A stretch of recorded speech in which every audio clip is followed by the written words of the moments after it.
নমস্কার, দেখছেন নিউজ 18 বাংলা। মিমি রয়েছে আপনাদের সঙ্গে। আজ দিল্লি সফরে মুখ্যমন্ত্রী, রাজধানী সফরে একাধিক কর্মসূচি রয়েছে মমতা বন্দ্যোপাধ্যায়ের।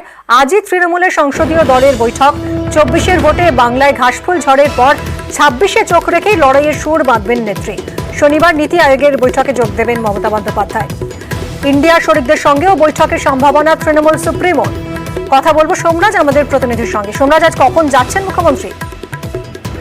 এখনো পর্যন্ত মমতা বন্দ্যোপাধ্যায়ের যা কর্মসূচি রয়েছে তা হলো মমতা বন্দ্যোপাধ্যায় দুপুর 12:30টার পর কলকাতায় বিমানবন্দর থেকে দিল্লির উদ্দেশ্যে রওনা দেবেন এবং দিল্লিতে পৌঁছে তিনি দিল্লির বঙ্গভবনে তৃণমূল কংগ্রেসের লোকসভার ও রাজ্যসভার সংসদদের সঙ্গে বৈঠক করবেন। তারপরে একটি সাংবাদিকদের নিয়েও একটি কর্মসূচি রয়েছে মমতা বন্দ্যোপাধ্যায় এবং আগামীকাল শনিবার সকাল থেকে দিল্লিতে নীতি আয়োগের বৈঠকেও যোগ দেওয়ার কথা রয়েছে মমতা বন্দ্যোপাধ্যায়। নীতি আয়োগের বৈঠকে রাজ্যের তরফে কি কি প্রস্তাব রয়েছে বা কি কি দাবি রয়েছে তা ইতিমধ্যেই কেন্দ্রকে পাঠানো হয়েছে নবান্নের তরফে প্রতি সূত্র মারফত খবর। গতকাল রাতেই কলকাতা থেকে রওনা দিয়েছিলেন রাজ্যের মুখ্য সচিব দীপিকা পালিকা, তিনিও রয়েছেন দিল্লিতে। আসলে এখনো পর্যন্ত স্থির রয়েছে মমতা বন্দ্যোপাধ্যায় দিল্লি যাবেন। আজ দুপুরের বিমানেই তিনি দিল্লি যাবেন বলেই এখনো পর্যন্ত সূত্র মারফত। সঙ্গে থাকো সোমরাজ। সংসদে মোদী সরকারকে চাপে ফেলার কৌশল। আজ দলের সাংসদদের নিয়ে যেমন রণকৌশল বৈঠক রয়েছে তৃণমূল নেত্রীর, অন্যদিকে আগামীকাল নীতি আয়োগের বৈঠকেও তিনি যোগ দেবেন।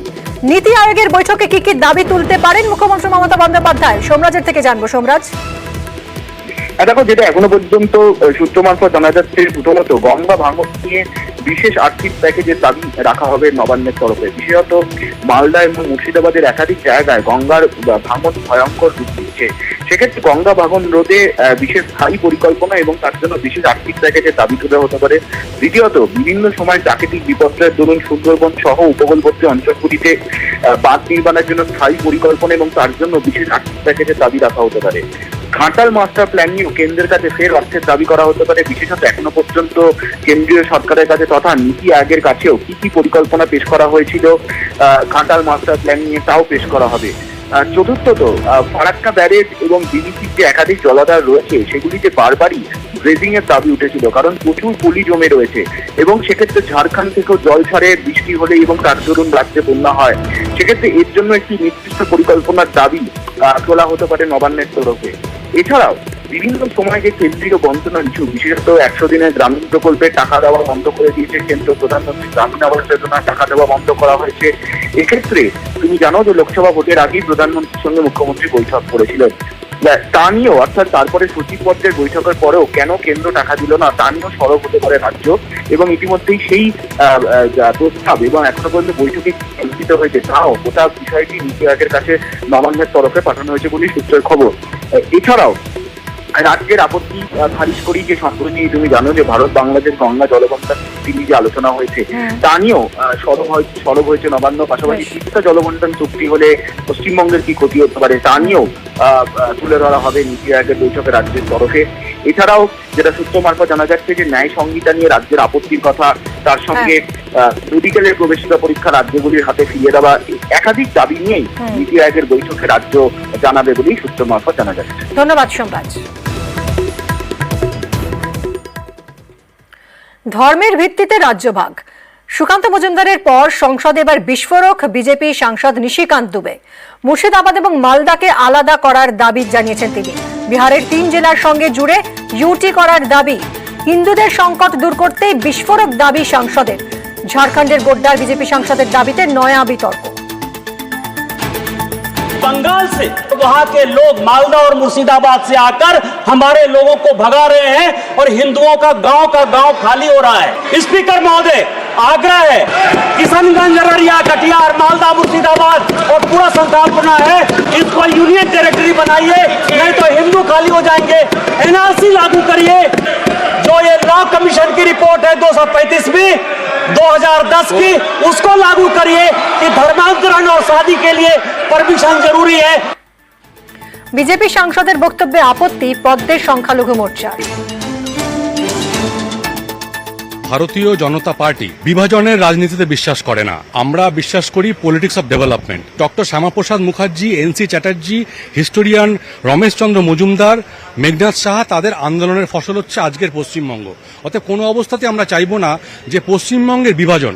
আমরা বিভাজনের রাজনীতি করতে আসিনি, আমরা করি পলিটিক্স অফ ডেভেলপমেন্ট। এটা উনি যা বলেছেন এটা আমার ব্যক্তিগত মতামত, তার সঙ্গে ভারতীয় জনতা পার্টি পশ্চিমবঙ্গের যে আমাদের স্ট্যান্ড তার কোনো মিল নেই। তীব্র প্রতিবাদ জানিয়েছেন তৃণমূল সাংসদ সুখেন্দু শেখর রায়।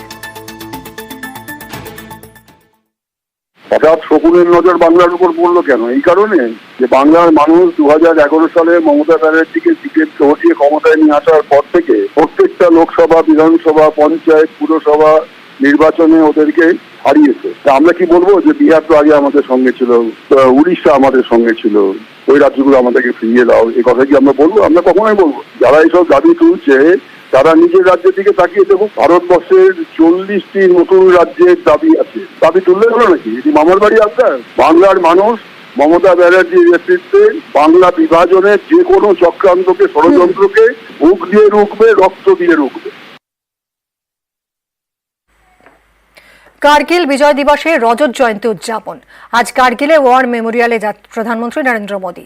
বৃহস্পতিবার থেকে পাকিস্তানের বিরুদ্ধে ভারতের জয়ের স্মরণে দ্রাসে দুদিন ব্যাপী শুরু হয়েছে অনুষ্ঠান। কার্গিল যুদ্ধের স্মৃতিসৌধ পরিদর্শন করার পাশাপাশি শহীদদের প্রতি শ্রদ্ধা জানাবেন প্রধানমন্ত্রী।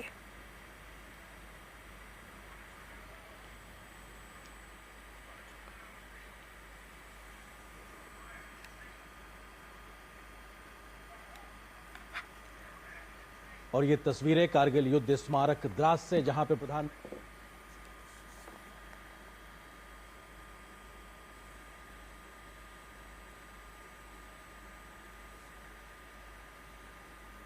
কার্গিল বিজয় দিবসের রজত জয়ন্তী উদযাপন। আজ কার্গিলে ওয়ার মেমোরিয়ালে প্রধানমন্ত্রী নরেন্দ্র মোদী।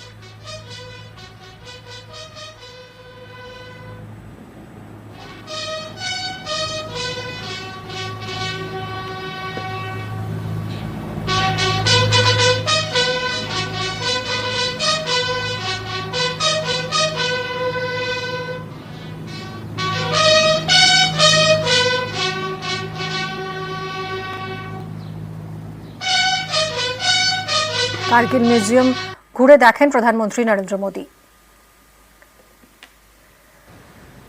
বৃহস্পতিবার থেকে और ये तस्वीरें कारगिल युद्ध स्मारक द्रास से, जहां पे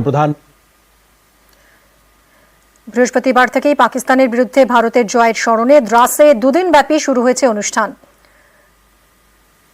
কার্গিল যুদ্ধের স্মৃতিসৌধ পরিদর্শন করেন প্রধানমন্ত্রী মোদী, পাশাপাশি শহীদদের শ্রদ্ধাও জানান।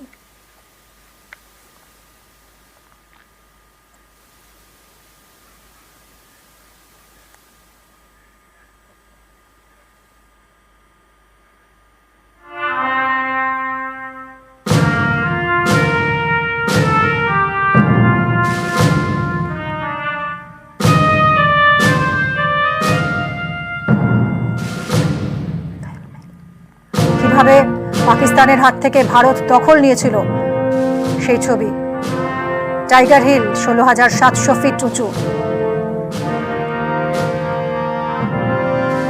0.4875, একের পর এক জায়গা যা পাকিস্তান দখল করে রেখেছিল সেখান থেকে মুক্ত করেছে Bharat. Line of control.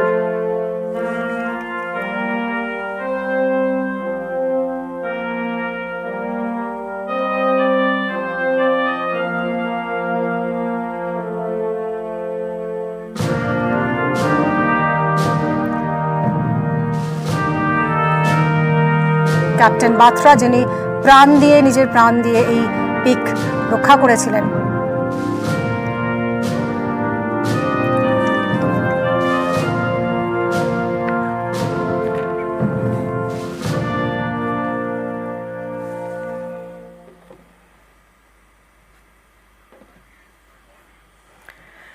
Kargil বিজয় দিবসের রজত জয়ন্তী উদযাপন।